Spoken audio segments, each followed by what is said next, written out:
ඇත්තටම 15 වසරක PML ඉතිහාසය තුල පවත්වනු ලැබපු පළමුවෙනි සම්මාන උළෙල.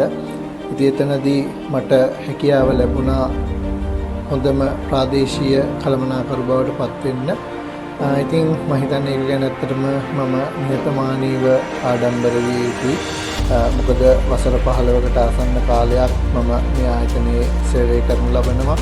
අතරම ගත්තොත් මේ ආයතනයට සම්බන්ධ වුණ 7 වෙනි සේවකයා මම සම්බන්ධ වෙන්නේ අලවෙනි නිලධාරියෙක් විදිහට මේ ආයතනයට. නමුත් වසර 3ක් වගේ කෙටි කාලයකින් මට ප්‍රාදේශීය කළමනාකරු බවට පත් වෙන්න ලැබෙනවා සහ වසර 12කට ආසන්න කාලයක් මම මේ කණ්ඩායමේ කටයුතු කරනවා. ඒ අතරතුර ඒ සේවය සහතික කිරීමත් උදෙසා සහ හොඳම ප්‍රාදේශීය කළමනාකරු ලෙස මට වරම් ලැබුණා පහුගිය සම්මාන උළෙලේ ඒ අභිෂේකය ලබන්න. ඉතින් එතනදී මම හිතන්නේ මේ වසර 15ක කාලය තුල අපි මුහුණ දුන්න ගැටලු අපහසුතා බාධක අපමණයි.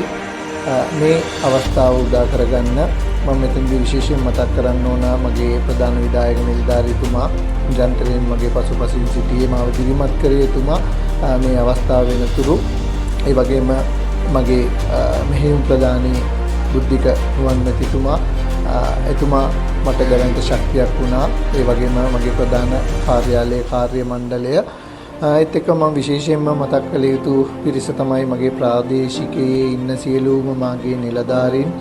මොකද ඔවුන් ඇත්තටම ඔවුන්ගේ සියලු කැපකිරීම මහන්සිය නිසියාකාරව ලබා දීපු ප්‍රතිඵලවල උත්තරයක් තමයි මම හිතන්නේ අපිට අද දවසේ හොඳම ප්‍රාදේශිකයේ සහ හොඳම ප්‍රාදේශීය කළමනාකරු බවට පත් වෙන්න අවස්ථාව ලැබුණේ.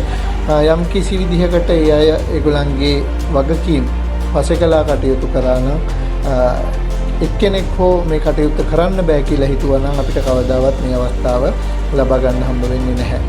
ඉතින් ඒ සියලු කැපකිරීම එක්කම විශේෂයෙන්ම අපේ වර්තමාන සභාපතිතුමන් ඒ වගේම අපේ සභාපතිතුමන් ඇතුළු සියලුම අධ්‍යක්ෂක මණ්ඩලය එතුමන්ලාගේ අප පිළිබඳව තියෙන විශ්වාසය සහ පැහැදීම මත මම හිතනවා අපිට මේ අවස්ථාව උදා කරගන්න ලැබුණා.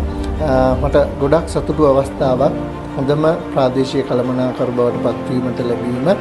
ඒ පිළිබඳව මම විශේෂයෙන්ම ආයතනයේ සියලුම නිලධාරී මණ්ඩලයටත් මාගේ සේවක මණ්ඩලයටත් ස්තුතිවන්ත වෙන්න මේක අවස්ථාවක් කරගන්නවා. බොහොම ස්තුතියි.